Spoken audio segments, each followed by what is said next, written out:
Hi and welcome back to the Cheeky Crypto Podcast. My name's Chris and it's fantastic to have you back with us for another podcast video. In today's video, we're going to cover the biggest headlines, the stuff that I believe that you need to be made aware of. If you enjoy this sort of content, mash up the like button, subscribe if you haven't subscribed already, tapping that bell, selecting all the notifications so you never miss a video. And don't forget to check out our new membership website, membership.𝗕𝗘𝗪𝗧𝗏.io. Lots going on-chain data available, buy zones and accumulation zones, and all that sort of wonderful stuff, and a shed load of more content, just exclusive content for our members. So go check that all out. Right, let's get down to the desktop. Okay, so I'm going to start here with the first one. I thought this was rather interesting, and again, just fits what I've been saying when it comes to incorrect narratives out there. People talking about liquidity being very, very good for crypto and all this sort of stuff. BitGet launches dual coin crypto loan to boost investor liquidity. Now, if liquidity was fantastic, why would it need boosting? And it's because it's not good at the minute, right? And BitGet will let borrowers stake their own coins to back up loans denominated in another. So this is a really big deal. I think this is, it's important to understand why companies like BitGet might be doing stuff like this. It's again to just support a phase of the market where liquidity is being sucked out. This is all due to interest rate hikes and so on, cost of living increases, and those aren't small, right? And we're going to start to see like an even bigger squeeze on retail, in the respect that mortgages, when they come off of fixed term products, for example, are going to really hit investors hard, right? They're gonna perhaps have to pay £400 to £600 more in the UK, as an example, each and every month on their mortgage. These are really hard times, and the liquidity is drying up. So seeing this sort of stuff, I think, is really positive. It's innovative, and I really like that, and that's one of the things that I like about BitGet. We do have an affiliate link in the description of the video. Go check it out. We also have like a trading competition. Obviously it's nothing to do with YouTube.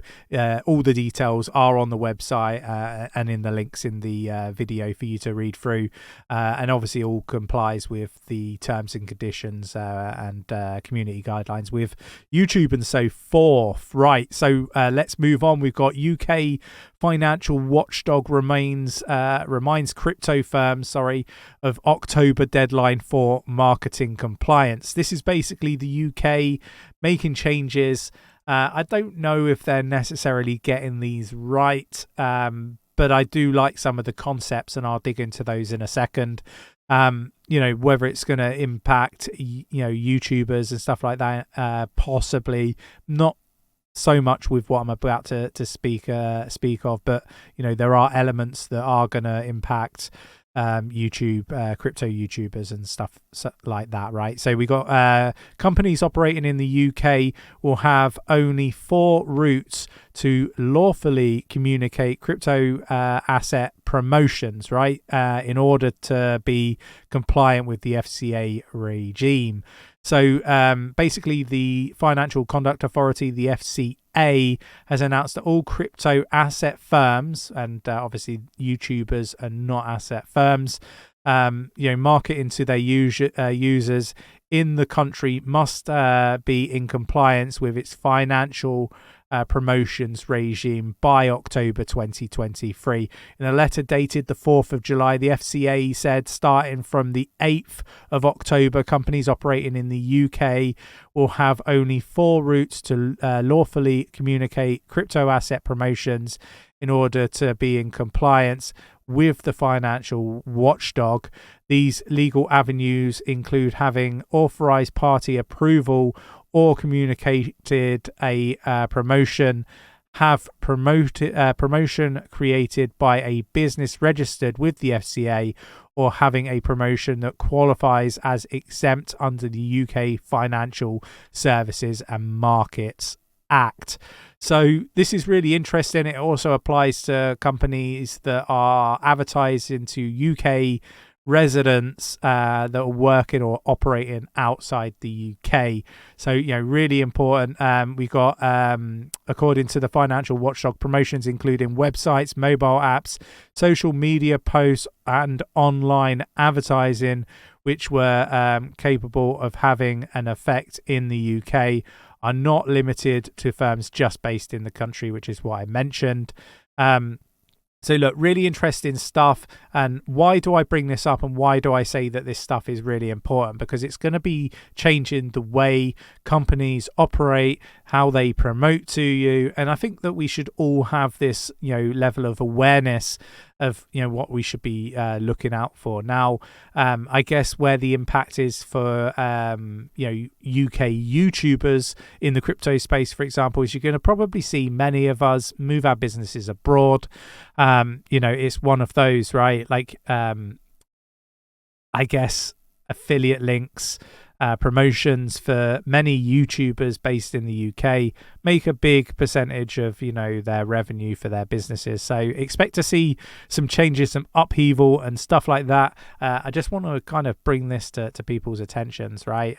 We might even have to move our business out of the UK to, say, somewhere like Dubai, because we have affiliate links, right? And if we want to maintain affiliate links, then we may have to move out of the UK. But obviously we're looking at all those sorts of things, and we'll keep everybody up to date with everything that we do.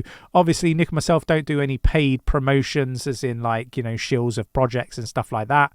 And we do have a transparency report. So if you did want to kind of look at where we kind of make our money, go check out our Discord. Link is in the description.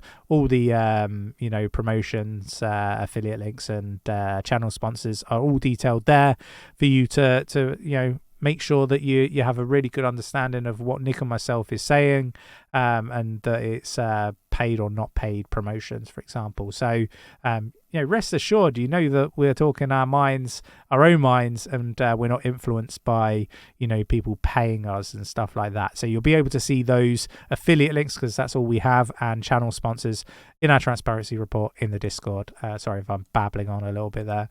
We got crypto. Twitter will see less exposure on Google due to rate limit / another impact of Elon's Twitter limits is low search visibility on Google, according to SEO experts.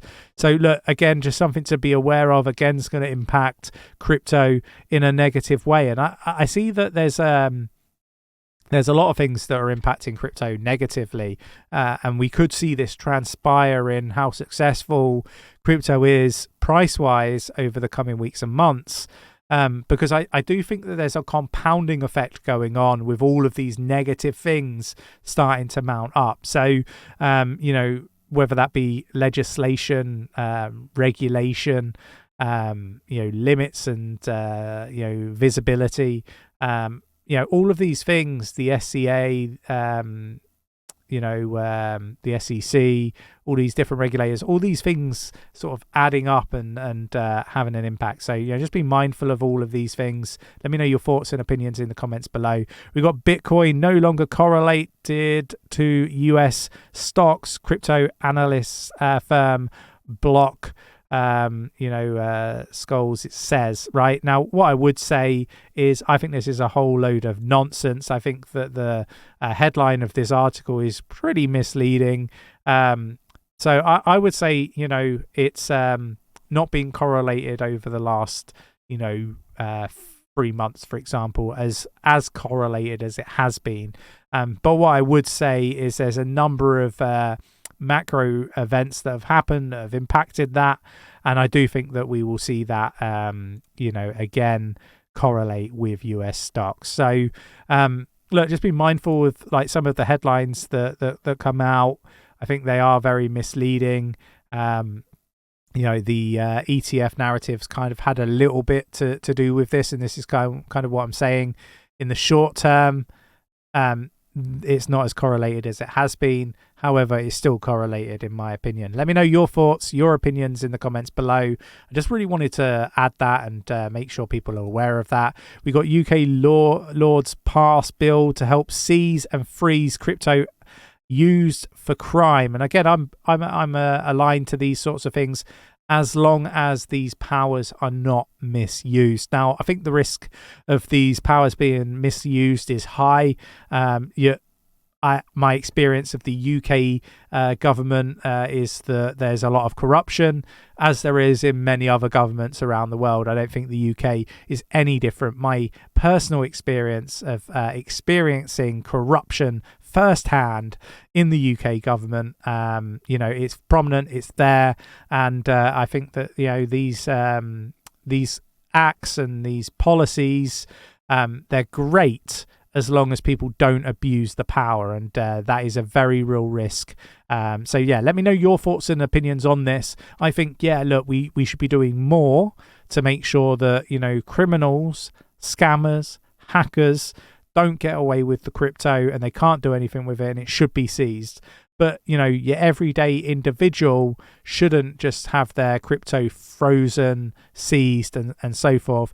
And I think that there's always risk of that with the corruption that is very real. But like I say, let me know your thoughts and opinions in the comments below. We got Singapore tells crypto operators act like grown-up financial institutions. Really interesting to say. And I think that we already have that to an extent. We have bad actors, your likes of Sam Bankman-Fried and various others, that have plagued the industry. But that is no different to the traditional markets that have also been plagued by similar people. It's a people problem. Telling them to act like grown-up financial institutions, I think there's huge levels of that already. I don't know about in Singapore, but I think there's large groups of businesses that are very much operating in a better way than traditional finance companies. So interesting one. Let me know your thoughts and opinions on that. And we've got South Africa to mandate crypto exchange licenses by the end of 2023. South Africa reportedly became the first country on the continent to require digital asset exchange to be licensed.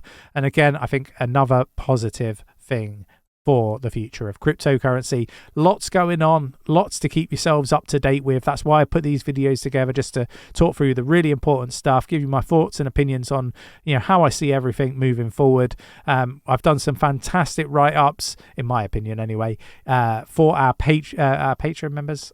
Need to stop this old terminology. Our cheeky members on cheekycrypto.io, where we talk about I guess the bad actors in this space, hackers, criminals looking to get your crypto and stuff like that. I've done a really interesting write-up on what we can look forward to seeing in 2023, or at least the rest of 2023, because there's lots going on, and I wanted to kind of do some write-ups that basically support people stay safe in the space, what we need to look for in order to not lose any of our crypto to these scumbags. So go definitely check out the website and potentially become a member if that resonates with you. I'd love to see more of you in the Discord, in the memberships site, and have more meaningful conversations with us. I hope you enjoyed today's podcast. If you did, mash up that like button, subscribe if you haven't subscribed already, tap in that bell, selecting all the notifications so you never miss a video, and I will catch you in the next one. Take care.